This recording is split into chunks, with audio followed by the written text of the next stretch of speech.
नमो अरिहन्ताणं नमो सिद्धाणं नमो नमो वज्रायाणं नमो लोये सव्यसाहुणं मङ्गलं भगवान् वीरो मङ्गलं गौतमो गणी मङ्गलं कुन्दकुन्दार्यो जैन धर्मोऽस्तु मङ्गलम् सर्वमङ्गलमाङ्गल्यं सर्वकल्याणकारकं प्रधानं सर्वधर्माणां जैनं जयतु शासनं जैनं जयतु शासनं सर्वव्यापैकचिद्रूप स्वरूपाय परात्मने सोपलब्धि प्रसिद्धाय ज्ञानानन्दात्मने नमः।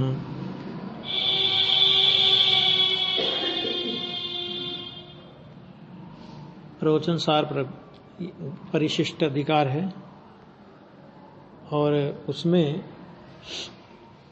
शिष्य के प्रश्न और उसके उत्तर पर गुरुदेव श्री का प्रवचन हम लोग पढ़ रहे थे।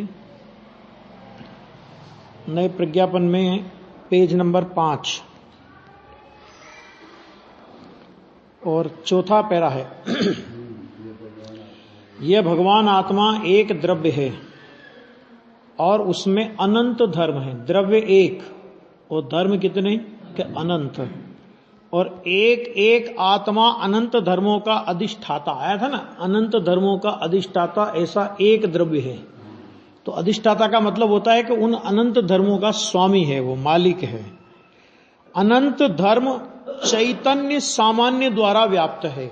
ये शब्द का प्रयोग आचार्य देव ने किया था। चैतन्य सामान्य द्वारा व्याप्त अनंत धर्मों का अधिष्ठाता एक द्रव्य ऐसा। तो चैतन्य सामान्य द्वारा व्याप्त है, यानी अनंत धर्मों को रहने का स्थान आत्मा है, और धर्म अनंत होने पर भी उनका धारक एक ही द्रव्य है। अनंत धर्म है तो अनंत द्रव्य नहीं है। जगत में सब होकर एक ही आत्मा है ऐसा नहीं, लेकिन जगत में भिन्न भिन्न अनंत आत्माएं हैं, है ना, अनंत आत्माएं हैं। और वह प्रत्येक आत्मा, चाहे वो निगोद का आत्मा हो चाहे सिद्ध का आत्मा हो, कोई भी आत्मा हो, कि वो अनंत, वह प्रत्येक आत्मा अनंत धर्मों वाले हैं। प्रत्येक आत्मा अनंत धर्मों के आधार रूप एक द्रव्य है, क्योंकि अनंत धर्मों को जानने वाले जो अनंत नए हैं उनमें व्यापने वाले एक श्रुत ज्ञान प्रमाण पूर्वक स्वानुभव से आत्मा ज्ञात होता है। बराबर, यहां तक चर्चा हो गई थी। एक आत्म पदार्थ में अनंत धर्म है, उन्हें जानने वाले शुद्ध ज्ञान प्रमाण में अनंत नए हैं। नए भी अनंत है, जो कि धर्म अनंत है ना। और अनंत धर्मों में जैसे एक आत्मा व्याप्त है, इसी तरह अनंत नयों में एक श्रुत ज्ञान व्याप्त है। मैंने श्रुत ज्ञान के वो अवयव हैं। और उधर आत्मा में लो तो आत्मा धर्मी है और अनंत उसके धर्म है, और इधर श्रुत ज्ञान में लो तो श्रुत ज्ञान अवयवी है और अनेक जो अनंत नए है, एक एक नए, तो वो नए उसके अवयव हैं। एक एक धर्म को जानने वाला एक एक नए, और इस प्रकार अनंत धर्मों को जानने वाले अनंत नए हैं, है ना। जैसे अनंत धर्म एक आत्म द्रव्य में समावित हो जाते हैं, वरना उस एक आत्म द्रव्य में सारे धर्म समावित हो गए। अनंत धर्मों के लिए अनंत आत्मा की जरूरत नहीं है। उसी प्रकार अनंत नए एक श्रुत ज्ञान में समाहित हो जाते हैं। शुद्ध ज्ञान प्रमाण ज्ञानी को होता है। जैसे अनंत धर्मों में एक द्रव्य व्याप्त है, उसी प्रकार उन धर्मों को जानने वाले अनंत नयों में श्रुत ज्ञान प्रमाण व्याप्त है। मैंने आत्मा के साथ धर्मों की तुलना की और शुद्ध ज्ञान प्रमाण के साथ नयों की तुलना की। जैसे आत्मा एक, ऐसे श्रुत ज्ञान प्रमाण एक, और आत्मा में अनंत धर्म, इसी तरह श्रुत ज्ञान प्रमाण में अनंत धर्म, अनंत नय। आगे इस तरह है व्यवस्था। कोई कहे कि छद्मस्त को अपने आत्मा की खबर नहीं पड़ती, छद्मस्त है तो छद्मस्त को आत्मा की खबर नहीं पड़ती, तो आत्मा की खबर पड़े बिना केवल ज्ञान हो जाएगा। कैसी मूर्खता जैसे प्रश्न लोग करते थे कि छद्मस्त को आत्मा की पता नहीं पड़ता। तो भाई ठीक है, छद्मस्त को पता नहीं पड़ता तो आत्मा को पता पड़ने के लिए केवल ज्ञान चाहिए। नक्की हो गया ना, ये नक्की हो गया भी छद्मस्त को पता नहीं पड़ता यानी आत्मा का पता पड़े इसके लिए केवल ज्ञान चाहिए, और छद्मस्त को तो आत्मा का पता पड़ता नहीं, तो बिना पता पड़े तो केवल ज्ञान हो जाएगा, आत्मा का बिना पता पड़े केवल ज्ञान हो जाएगा। तो फिर केवल ज्ञान, जब आत्मा का पता पड़े बिना केवल ज्ञान हो जाएगा, तो केवल ज्ञान होने के बाद भी आत्मा का पता पड़ने की क्या जरूरत है? नहीं आया समझे लॉजिक? है कीमत नहीं हुई उसी मतलब क्या रहा? जब बिना आत्मा का बिना पता पड़े केवल ज्ञान हो गया, क्योंकि केवल ज्ञान के बिना तो आत्मा का पता नहीं पड़ता। तो इसका मतलब क्या है? आत्मा का पता पड़ने के लिए केवल ज्ञान चाहिए। ठीक, तो आत्मा का पता छद्मस्त को तो पड़ता नहीं, और आत्मा का पता पड़ने के लिए केवल ज्ञान चाहिए, तो केवल ज्ञान तो आत्मा का पता पड़े बिना हो जाए। तो जब आत्मा का पता पड़े बिना केवल ज्ञान हो जाए, तो केवल ज्ञान होने के बाद आत्मा का पता पड़ने की जरूरत क्या है? क्या आवश्यकता है? फिर केवल ज्ञान तो हो ही गया। तो लेकिन ऐसे कुतर्क चलते थे कि छद्मस्त को अपने आत्मा की खबर नहीं पड़ती, तो यह बात मिथ्या है। क्योंकि अगर छद्मस्त को अपने आत्मा का पता नहीं पड़े तो सम्यक दर्शन नहीं होगा, सम्यक ज्ञान नहीं होगा, सम्यक चारित्र नहीं होगा, केवल ज्ञान नहीं होगा। अरे आत्मा का पता पड़ने का नाम तो सम्यक दर्शन है, तो आत्मा का पता पड़े बिना सम्यक दर्शन कैसे होगा? केवल ज्ञान की तो प्रश्न ही कहां है। यहां तो कहा है कि अनंत नयों वाले श्रुत ज्ञान से अनंत धर्मों वाला पूरा आत्मा ज्ञात हो जाता है। स्व सन्मुख झुकने से श्रुत ज्ञान से पूरा आत्मा स्वानुभव में आ जाता है। श्रुत ज्ञान कैसा? कि स्व सन्मुख ढला हुआ श्रुत ज्ञान हो, पर सन्मुख का नहीं, तो उसमें पूरा आत्मा। और देखो ये तो न्याय के शास्त्रों में भी ये विषय बहुत आया है कि श्रुत ज्ञान में और केवल ज्ञान में उनके विषय में कोई अंतर नहीं है। जितना केवली परमात्मा जानते हैं उतना ही श्रुत ज्ञानी जानता है। प्रत्यक्ष और परोक्ष का भेद गौण है, वरना केवल ज्ञान का विषय और श्रुत ज्ञान का विषय वो समान है ना? ऐसा आत्मा कैसा है, किस प्रकार जानने में आवे, ये दोनों बात इसमें आ जाती है। कैसे आ जाती है कि आत्मा कैसा है? कि आत्मा वास्तव में चैतन्य सामान्य से व्याप्त अनंत धर्मों वाला एक द्रव्य है। ये चीज बिल्कुल भूलना नहीं, ये हर नए में ये लाइन काम आएगी। चैतन्य सामान्य से व्याप्त अनंत धर्मों वाला एक द्रव्य, धर्म अनंत, द्रव्य एक। तो अनंत धर्मों पर लक्ष्य नहीं देना। अनंत धर्म किसके हैं? कि जिसके वो अनंत धर्म हैं, अगर आपने उसको पकड़ लिया तो अनंत धर्मों का ज्ञान हो जाएगा। और उस एक को छोड़कर अनंत धर्मों को जानने के पीछे पड़े तो अनंत काल में भी अनंत धर्म जानने में नहीं आएंगे। गुणों की बात ले लो तो एक आत्मा में 3 काल के समय से अनंत गुणे तो आकाश के प्रदेश हैं, और आकाश के प्रदेशों से अनंत गुणे एक आत्मा में गुण हैं। अब एक एक गुण को जानने जाए तो एक समय में अनंत गुणों को जाने तो भी 3 काल के समय पूरे हो जाएंगे, आत्मा के गुण पूरे नहीं होंगे। और ऐसी मूर्खता कौन करे कि जब एक आत्मा को पकड़ने पर अनंत गुण ख्याल में आ जाते हैं तो फिर अनंत के पीछे क्यों भगेगा? है ना? जैसे अपनी एक फाइल अटकी पड़ी है, समझ लो कलेक्टर के ऑफिस में अपनी एक फाइल अटकी पड़ी है, और उस फाइल पर 15 बाबुओं को काम करना है। कितने बाबू? तो 15 बाबू है, ठीक है। अब हम एक एक बाबू को पकड़े तो मेंढक तोलने जैसा है। आज एक छुट्टी पे गया, दूसरा कल छुट्टी पे जाने वाला है ना, वो तो मेंढक तोलने जैसा है। और सौभाग्य से कलेक्टर हमारी क्लास में पढ़ता था, जो आज कलेक्टर बन के आ गया। अभी हमें क्या करना? अभी 15 बाबू को पकड़ेंगे, सीधा कलेक्टर को पकड़ें? कि कलेक्टर को पकड़ो, बाबुओं को तो इकट्ठा कर लेगा अपने आप। आगे नहीं आया समझ में कि 15 बाबू को पकड़ने की क्या जरूरत है तुझे? अब कलेक्टर तेरा है ना, तो तू अनंत गुणों के अनंत धर्मों के पीछे क्यों पड़ा है? अनंत धर्मों का अधिष्ठाता एक धर्मी है ना, उस एक को पकड़ ले तो अनंत पकड़ में आ गए। और अनंत को पकड़ने चाहेगा तो अनंत काल बीत जाएगा तो भी अनंत पकड़ में नहीं आएंगे। तो कौन सा काम सरल है?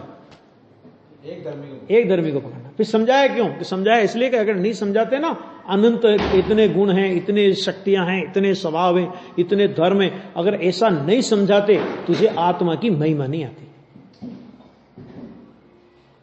ऐसा वैसा तत्व नहीं है।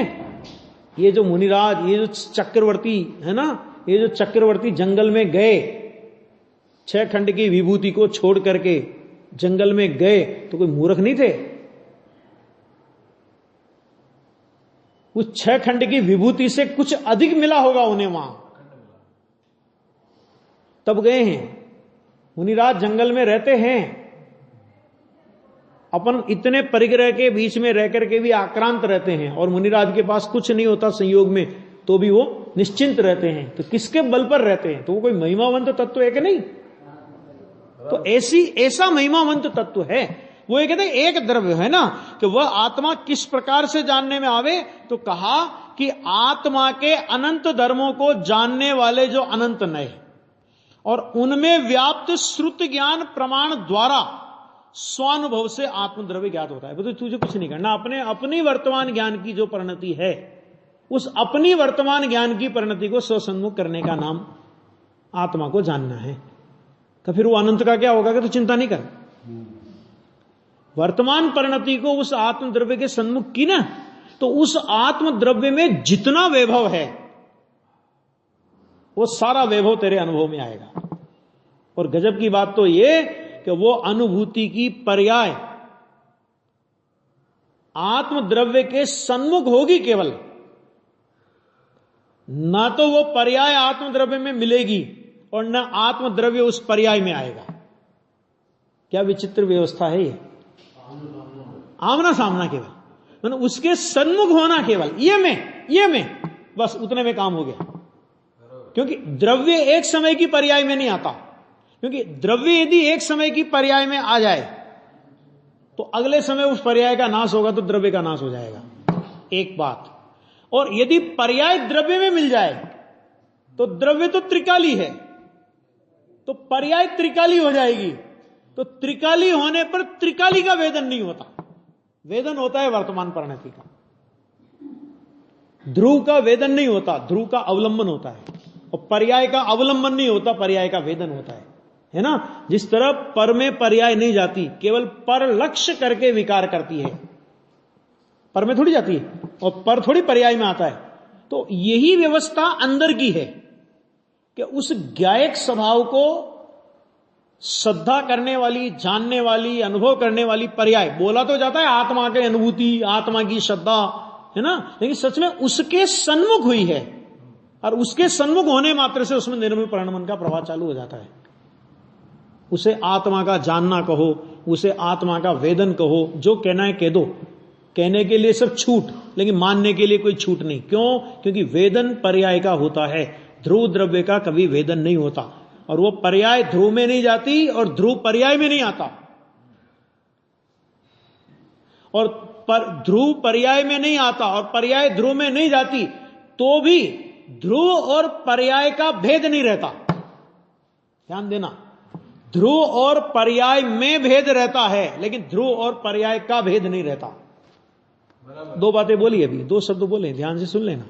क्या बोले? ध्रुव और पर्याय में भेद रहता है, लेकिन ध्रुव और पर्याय का भेद नहीं रहता। मतलब ध्रुव और पर्याय में तो भेद रहेगा। क्या भेद रहेगा? कि भले ही अनुभूति की पर्याय हो, भले ही अनुभूति कर रही हो, आत्मा में स्थिरता बोलते हो, तो भी ध्रुव ध्रुव है और पर्याय पर्याय है। ध्रुव अनादि अनंत नित्य एक रूप है, पर्याय प्रतिक्षण बदलने वाली है। तो ये ध्रुव और पर्याय में जो भेद है स्वरूप का,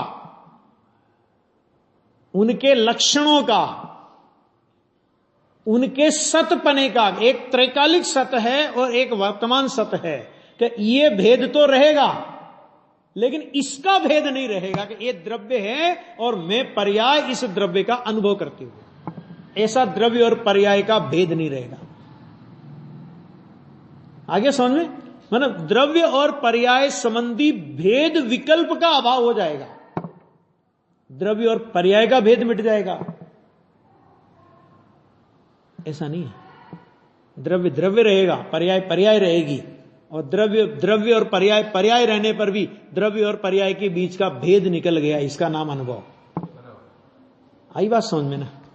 हाँ देखो, यहां अनंत धर्मात्मक अपना आत्मा वह प्रमेय है। प्रमेय माने ज्ञात होने योग्य। प्रमेय दो तरह के होते हैं, एक तो परद्रव्य भी प्रमेय होता है, क्योंकि हर द्रव्य में एक प्रमेयत्व नाम का गुण है। आत्मा हो, परमाणु हो, कोई भी द्रव्य हो विश्व का, हर द्रव्य के अंदर एक प्रमेय नाम का गुण है। प्रमेय माने किसी न किसी ज्ञान का विषय बनना, एक सामान्य कथन है। लेकिन आत्मा में प्रमेय धर्म तो है ही, क्योंकि जब इस सभी द्रव्यों में प्रमेयपना है तो आत्मा में प्रमेयपना हुआ कि नहीं हुआ? तो आत्मा में प्रमेयपना हुआ।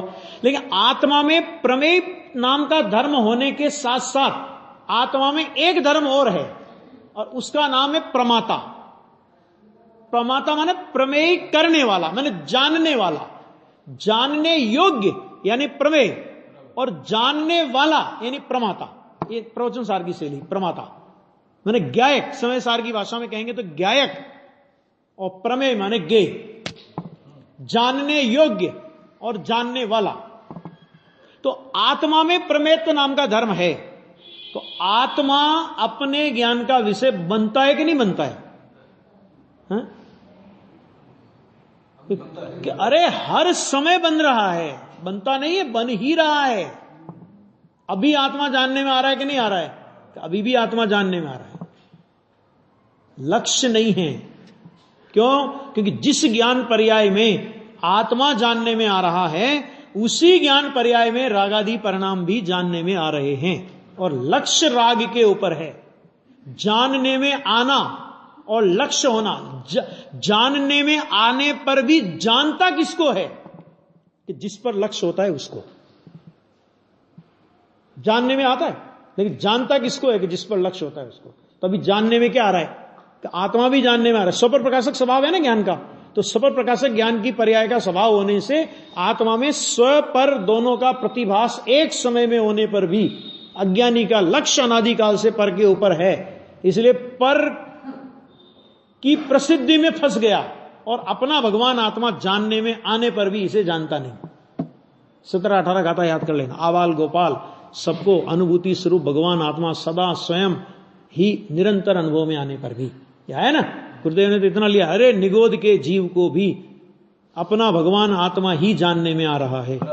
अज्ञानी को भी, अभव्य को भी, मिथ्या दृष्टि को भी, नित्य निगोदिया को भी अपना भगवान आत्मा ही जानने में आ रहा है, उसकी ज्ञान की पर्याय के सामर्थ्य में। जानता नहीं है, जानने में आ रहा है तो भी जानता नहीं है, लक्ष्य नहीं है ना उधर।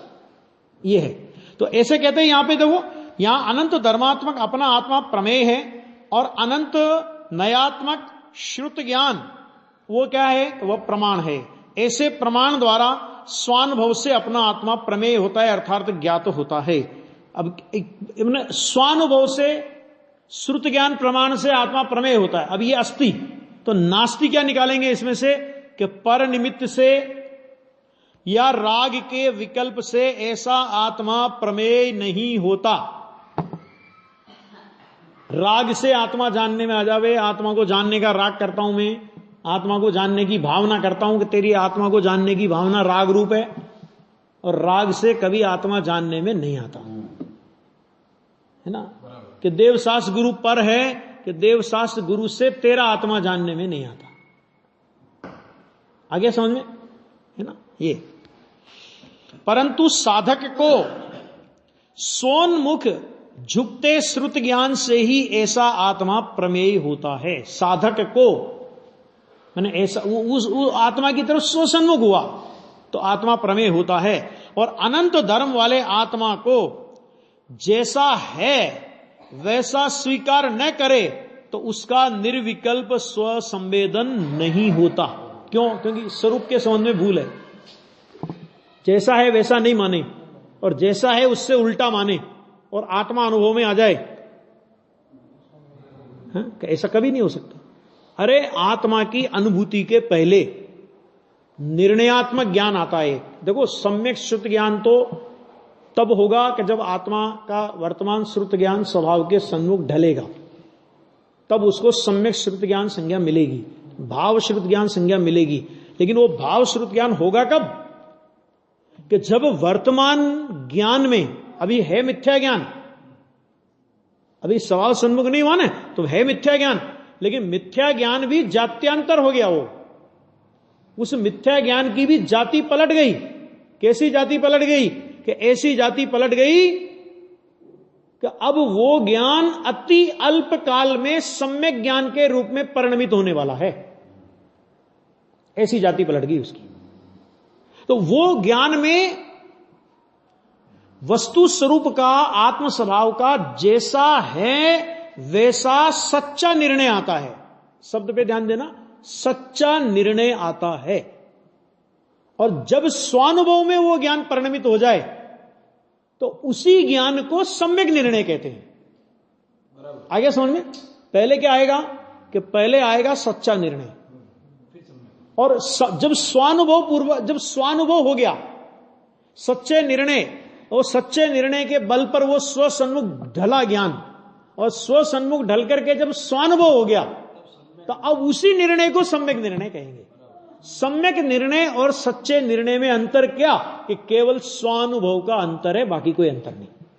इतना पक्का निर्णय पहले आता है, तब ज्ञान स्वभाव के सन्मुख होता है, तब परिणति स्वभाव के सन्मुख होती है, और अनंत गुणों की।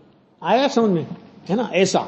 ऐसे आत्मा को स्वानुभव से जैसा है वैसा जानना, वह धर्म है। इसका नाम है धर्म। मन बोले धर्म करना, धर्म करना, धर्म करना। काय का धर्म करना? जैसा है वैसा अनुभव करो, उसका नाम धर्म। और वो नहीं करे तो बाकी सब कुछ धर्म के नाम पर कर ले भले ही, कंच मात्र भी धर्म नहीं होगा। और ये काम कर लिया, कोई दिक्कत नहीं है, सीधा मुनि बना और केवल ज्ञान हो गया, कुछ नहीं है जरूरत। आ गया? ऐसा है भैया। आगे यहां आत्मा को अनंत धर्म वाला कहा, तो धर्म अर्थार्थ क्या? अब ये प्रश्न खड़ा हुआ कि अनंत धर्म वाला कहा ना, तो प्रश्न खड़ा होता है कि धर्म माने क्या? धर्म माने वीतरागी पर्याय की बात नहीं है। धर्म अर्थार्थ वस्तु का स्वभाव। वत्तु सहाओ धम्मो, कार्तिकेयन प्रेक्षण में कथा है, वत्तु सहाओ धम्मो, वस्तु का स्वभाव, उसका नाम धर्म है। जिस वस्तु का जो स्वभाव है वो उसका धर्म है। ठीक है? तो प्रत्येक वस्तु में अपने अपने अनंत स्वभाव रहे हुए हैं, और ये स्वभाव अनंत हैं हर वस्तु में। जीव हो, पुद्गल हो, धर्म हो, अधर्म हो, आकाश हो, काल हो। संख्या अपेक्षा गुणों की संख्या में कोई कमी नहीं है ना। जितने जीव में गुण है उतने ही पुद्गल में, उतने ही धर्म में, उतने ही अधर्म में, उतने ही आकाश में, उतने ही काल में, है ना। अब ये बात अलग है कि धर्म द्रव्य से हमारा संबंध केवल गति हेतुत्व के हिसाब से पड़ता है, संबंध है ना, निमित्त नैवेद्य संबंध। तो हम खाली उसके एक ही गुण से परिचित हैं, लेकिन संख्या में तो उतने ही गुण है ना। और जिनवाणी में वर्णन क्यों नहीं किया? कि बहुत सी चीजें केवल ज्ञान के लिए भी छोड़ी ना जिनवाणी ने। तो सारे शुद्ध ज्ञान में जान लोगे तो क्या करोगे फिर केवल ज्ञान में? है नहीं, केवल ज्ञान में भी तो कुछ चाहिए कि नहीं? तो केवल ज्ञान होने पर जान लेना। क्यों? क्योंकि अभी अपने को धर्म द्रव्य से इतना ही काम पड़ता है, इसलिए उसके गति हेतुत्व नाम के गुण की चर्चा कर दी, स्थिति हेतुत्व नाम के गुण की चर्चा कर दी। लेकिन संख्या की अपेक्षा गुणों में अंतर थोड़ी है, गुण तो उतना ही है। तो ऐसे ही यहां पे कहते हैं कि प्रत्येक वस्तु में अपने अपने अनंत स्वभाव रहे हुए हैं, उन्हें यहां धर्म कहते हैं। यहां सम्यक दर्शन ज्ञान चारित्र धर्म, वो वीतराग भाव धर्म, वो धर्म की बात अभी नहीं है। जड़ पुद्गल में भी उसके अनंत धर्म रहे हुए हैं। अब अज्ञानी कहे कि मैं जड़ पुद्गल को परिणमन कराऊंगा, मैं जड़ पुद्गल की क्रिया मैं करता हूं क्योंकि बेचारे जड़ में ज्ञान नहीं है। अरे ज्ञान नहीं है, लेकिन उसमें परिणमन करने का धर्म है कि नहीं? जानने का धर्म नहीं है, तो वो परिणमन करता है, जानता नहीं है। जानने का धर्म जीव में है, लेकिन जानने के धर्म के नाम पर हम उसके परिणमन के भी कर्ता बन जाएं,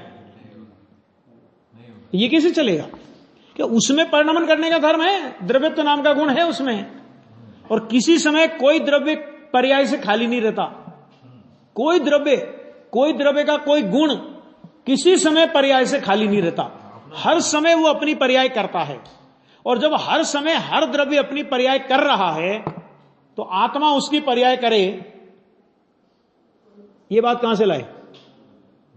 या तो उस द्रव्य को पर्याय बिना का मानो, तो अगर पर्याय बिना का मानोगे तो पर्याय बिना का द्रव्य गधे के सिंह के समान होता है, मैंने द्रव्य हो ही नहीं सकता।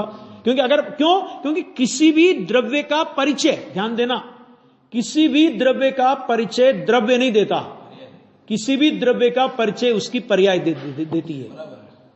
जानना, ये जानना रूप जो पर्याय हुई, कि जानना रूप पर्याय आत्मा का परिचय देती है। आत्मा का परिचय नहीं देता, परिणमन से परिचय होता है। तो पर्याय बिना का द्रव्य नहीं होता। और अगर ये द्रव्य पर्याय करने गया उस द्रव्य की, तो ये द्रव्य तो उस समय उस द्रव्य की पर्याय करने गया, तो इसकी पर्याय का क्या हुआ? कि नहीं साहब, इसने अपना भी काम किया और इतना देखो कितना भला आदमी है, ये अपना काम भी करता है और जगत का काम भी करता है। आचार्य भगवान कहते हैं सर्वज्ञ भगवान को यह बात मान्य नहीं है और इसलिए तुम सर्वज्ञ मत से बाहर हो। कर्ता कर्म अधिकार में गाथा लिए, 2 गाथाएं। क्यों? क्योंकि तुम व्यवस्था बिगाड़ रहे हो। हर द्रव्य के पास जब अपना अपना कार्य करने की अनंत शक्तियां हैं, द्रव्य के अंदर अनंत गुण क्यों होते हैं, अनंत धर्म क्यों होते हैं, अनंत शक्तियां क्यों होती हैं, अनंत स्वभाव क्यों होते हैं? क्यों होते हैं? सबको अपना अपना कि अपन के नहीं, शास्त्र में लिखा, अरे शास्त्र में तो लिखा है, लेकिन होते क्यों हैं? अनंत क्यों होते हैं, कम क्यों नहीं होते? संख्या अपेक्षा अनंत धर्म, सबके पास अनंत अनंत अनंत अनंत धर्म। क्यों? कि भाई हर द्रव्य को अपना अपना अनंत कार्य हर समय करने होते हैं, और हर कार्य द्रव्य अपना कार्य करे और उसकी शक्तियां उसके पास ना हो तो उसे परमुखापेक्षी होना पड़ेगा, बराबर है ना। और एक भिक्षावृत्ति का व्यवसाय जगत में चालू हो जाएगा।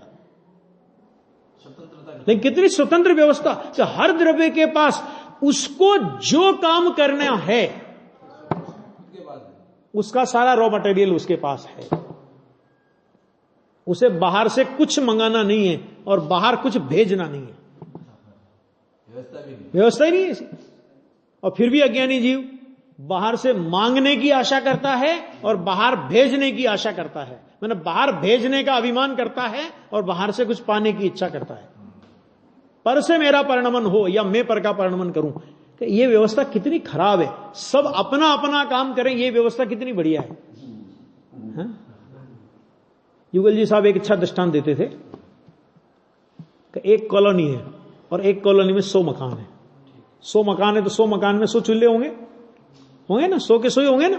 अब उस कॉलोनी में यह नियम बनाया जाए कि पहले नंबर वाला दूसरे नंबर की चाय बनाएगा, दूसरे नंबर वाला तीसरे नंबर वाले के यहाँ चाय बनाएगा, तीसरे नंबर वाला चौथे नंबर वाले के यहाँ चाय बनाएगा। ऐसे करते करते 99 नंबर वाला 100 नंबर वाले के यहाँ, 100 नंबर वाला 1 नंबर वाले के चाय बनाएगा। एक तो ये व्यवस्था,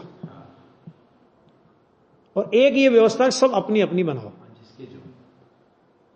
कौन सी व्यवस्था बढ़िया आपको लगेगी? दूसरे के घर में जाए तो अभी तो चाय का डिब्बा ढूंढ कहां रखा उसने, है कि नहीं? ये व्यवस्था है, द्रव्य की व्यवस्था ये है। द्रव्य अपनी व्यवस्था से कभी क्यों करे वो समझौता? क्या नहीं है उसके पास? बनानी तो है, चाय बनेगी, सब कुछ है उसके, क्यों करेगा वो? तो यहां पे कहते हैं जड़ पुद्गल में भी उसके अनंत धर्म रहे हुए हैं, परंतु यहां तो शिष्य ने आत्मा कैसा है ऐसा पूछा है, इसलिए आत्मा के धर्म की बात है। आत्मा में ज्ञान, दर्शन, अस्ति, नास्ति, नित्य, अनित्य, पुरुषार्थ, नियत इत्यादि अनंत स्वभाव रहे हुए हैं। तुझे लाना नहीं है। ज्ञान का स्वभाव तेरी आत्मा में, दर्शन का स्वभाव तेरी आत्मा में, चारित्र का स्वभाव तेरी आत्मा में, अब ये सुख का स्वभाव तेरी आत्मा में। ये शुरुआत कहां से करता है? ज्ञान के ज्ञेयों से, सुख 5 इंद्रिय के विषयों से, श्रद्धा देव शास्त्र गुरु से, चारित्र बाहर की शरीर की क्रिया से, यानी हर जगह इसने परमुखापेक्षी वृत्ति अपनी बना रखी है। इसी का नाम संसार है। वे सब उसके धर्म हैं। अपने उन धर्मों से धर्मी आत्मा पहचाना जाता है। हाँ, यहां धर्म अर्थात सम्यक दर्शन, ज्ञान, चारित्र जो मोक्ष मार्ग है उसका वर्णन नहीं है। यहां तो यह वर्णन है कि तू ऐसे अनंत धर्म स्वरूप भगवान आत्मा को पहचानेगा ना, तो तुझे सम्यक दर्शन, ज्ञान, चारित्र रूप मोक्ष मार्ग वाला धर्म प्रकट होगा। यहां उस धर्मी आत्मा की बात है।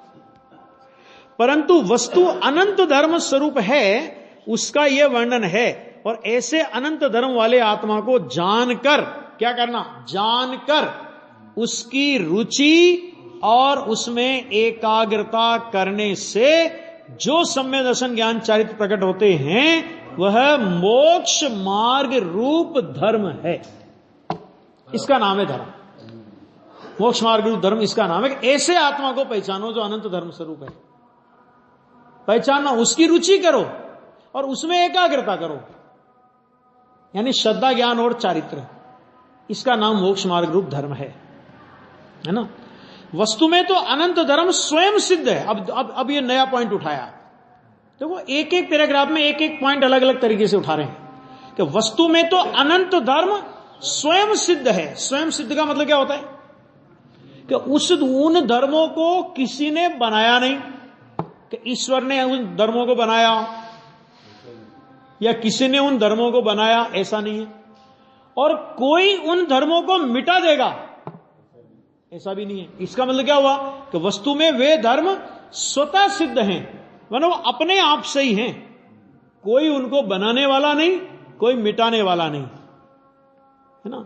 जो इसमें जो साधक दशा के धर्म आएंगे ना, जैसे राग का कर्ता वगैरह, तो अभी जब तक वो राग के कर्तापने का धर्म है तो वो राग के कर्तापने का धर्म भी स्वयं सिद्ध है। और उस राग के कर्तापने के धर्म का अभाव होगा, राग का अभाव हो जाएगा, सर्वथा वीतरागता हो जाएगी, तो राग के कर्तापने के धर्म की योग्यता भी खत्म हो जाएगी, तो वो भी स्वतः सिद्ध है, वो भी अपने आप ही अभाव होगा, अपने आप ही जो कुछ है अपने आप है। दूसरा कोई उसको बनावे और दूसरा कोई मिटा देवे, ऐसा नहीं है। यही वही ज्ञान में ज्ञात होते हैं।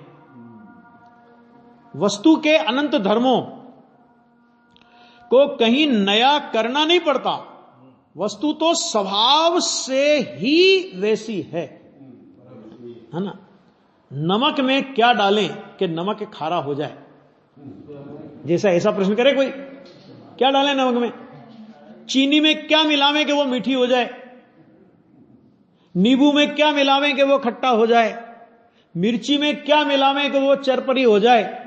जैसे ये प्रश्न मूर्खता युक्त है, उसी तरह आत्मा में क्या मिलावें कि आत्मा पूरा हो जाए, ये प्रश्न भी उसी तरह से है। तो यहां पे कहते करना नहीं पड़ता, वस्तु तो स्वभाव से ही वैसी है, पर वस्तु तो वैसी है, वस्तु को नया नहीं करना पड़ता। परंतु जब उस वस्तु का ज्ञान हुआ, ये नया काम हुआ, वस्तु नई नहीं हुई, वस्तु का ज्ञान हुआ, पहले वस्तु का ज्ञान नहीं था, वस्तु का ज्ञान नया हुआ, तब सम्यक ज्ञान हुआ। वह सम्यक ज्ञान नया प्रकट होता है। और वस्तु में अनंत धर्म कहीं एक के बाद एक नहीं। अब तीसरा पॉइंट और नया पॉइंट उठाया कि सम्यक ज्ञान नया प्रकट होता है। इसी तरह सम्यक ज्ञान की बात करी ना, इसी तरह आप सम्यक दर्शन, सम्यक चारित्र सब लगा लेना। फिर उनने प्रश्न उठाया, अगला प्रश्न उठाया, अगला बिंदु उठाया, कहीं एक के बाद एक नहीं, परंतु सब धर्म एक साथ ही है। कोई क्रम नहीं है कि ये पहला नंबर का धर्म, ये दूसरा नंबर का धर्म, ये तीसरे नंबर का धर्म, है ना, कि ऐसा एक, ये कोई क्रम से नहीं है, एक के बाद एक, ऐसा नहीं है। एक साथ वस्तु के अंदर अनंत धर्म है। कथन क्रम से होगा, ध्यान देना, कथन वस्तु के अनंत धर्मों का कथन क्रम से होगा। क्यों क्रम से कथन होगा? क्योंकि एक साथ कहने की हमारी सामर्थ्य नहीं है, और एक साथ जानने की भी सामर्थ्य नहीं है। केवल ज्ञानी परमात्मा की एक साथ जानने की सामर्थ्य है, और ओम ध्वनि में एक साथ कहने की सामर्थ्य भी है, मान लो, लेकिन हमारी नहीं है ना, तभी तो नए हैं हमारे, सुनने की भी नहीं है। तो सभी धर्म एक साथ ही हैं, और वे अनंत धर्म एक साथ ज्ञान में आ जाते हैं। ज्ञान में अनुभूति हुई तो एक साथ अनंत धर्म का ज्ञान हो गया, नहीं हुआ? अनुभूति में हो गया। अच्छा, अनंत धर्मों को जानने के लिए अनंत काल नहीं लगता। तीसरी पॉइंट उठाया कि अनंत धर्म है तो साहब अनंत धर्मों को जानने के लिए कितना काल लगेगा? अनंत काल नहीं लगेगा, एक समय में तेरे को जानने में आएंगे। जहां श्रुत ज्ञान को स्वसन्मुख झुकाकर अंदर स्वभाव में एकाग्र किया, बस इतना काम हो गया, काम पूरा। वहां अनंत धर्मों का चैतन्य पिंड स्व संवेदन में आ जाता है। एक एक धर्म को पृथक करके अनंत धर्म छद्मस्त को भले ज्ञात ना हो, आगे ना बात, अनुभूति में भले वेदन रूप से ज्ञात हो जाते हैं, लेकिन छद्मस्त के ज्ञान में इतनी सामर्थ्य नहीं है कि वो अनंत धर्मों को एक साथ जान लेवे। तभी तो छद्मस्त के ज्ञान में नहीं पड़े। एक साथ अगर वो जानने की सामर्थ्य होती तो फिर नए की जरूरत क्या थी। तो ये जो नए पढ़े इसलिए तो पढ़े कि छद्मस्त के ज्ञान में एक साथ अनंत धर्मों को विकल्प जानने की सामर्थ्य नहीं है, पृथक पृथक करके, है ना। परंतु जहां अंतर स्वभाव में झुका वहां अनंत गुण का पिंड भगवान आत्मा श्रुत ज्ञान के स्वसंवेदन में आ जाता। क्या बाकी बचा था? इसलिए कहा अनुभूति, आत्मा की अनुभूति सर्व समाधान कारक है। आत्मा कैसा है कि अनुभूति में आवे ऐसा है, आत्मा कितना है कि अनुभूति में आवे उतना है। इतना आया, ये बात या कही। अब भेद वाला विकल्प उठा, एक एक पैराग्राफ में नए नए बिंदु से चर्चा करिए। अनंत धर्मों वाले आत्मा का अनुभव करने के लिए, ठीक है, आपने कहा कि अनुभव में वो स्व संवेदन में आत्मा अनुभव में आ जाता है, वेदन में आ जाता है, अनंत धर्म आ जाते हैं। तो कहते हैं अनंत धर्मों वाले आत्मा का अनुभव करने के लिए अनंत धर्म के भेद पाड़कर भिन्न भिन्न विकल्प नहीं करना पड़ता। तो तू ये सोचे कि अनंत धर्म है तो अनंत धर्मों के भेद पाड़कर एक एक धर्म का विकल्प करके मैं जानूं कि ना, क्योंकि अनंत धर्मों को धारण करने वाला धर्मी एक है और तुझे धर्मों का आश्रय नहीं करना है, तुझे धर्मी का आश्रय करना है।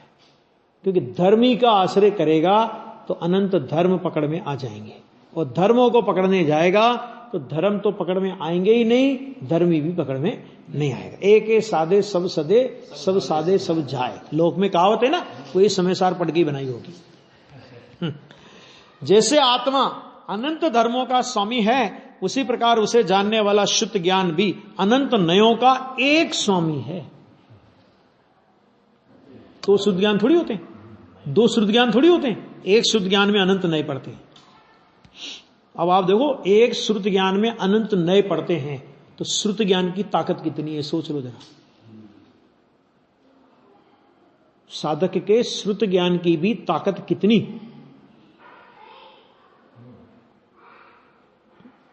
नहीं,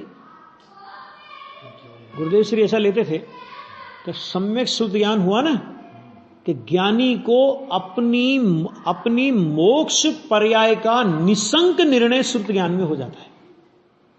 शुद्ध ज्ञान की ताकत, वो ऐसा बोलते थे, वो आए श्रीमद जी का एक वाक्य आता है, अशेष कर्म नो भोग छे भोग वो अवशेष रे, तेथी देह एक धारी ने जासू स्वरूप स्वदेश रे। तो उन्हें कहा कि अशेष कर्म, मतलब कुछ कर्म शेष है, अशेष कर्म नो भोग छे भोग वो अवशेष रे, तो भोगना बाकी है अभी थोड़ा, अशेष कर्म का ये ना आगे ना। तेती देह एक धारी ने, इसलिए एक देह धारण करके जासू स्वरूप स्वदेश है कि मैं अपने स्वरूप स्वदेश में चला जाऊंगा। जब ये बात श्रीमद जी ने कही तो बहुत से लोगों को खटकी कि ऐसा कैसे हो सकता है, श्रीमद जी कोई केवल ज्ञानी थे क्या, उनको अपने ज्ञान का कैसे, उनको अपना मैं एक देह धारण करके मोक्ष चला जाऊंगा, ऐसा कैसे नक्की हो गया। ये गुरुदेव श्री से विक्रम संवत 1988 में किसी ने प्रश्न किया, अभी मैंने परसों ही गुरुदेव के प्रवचन में सुना है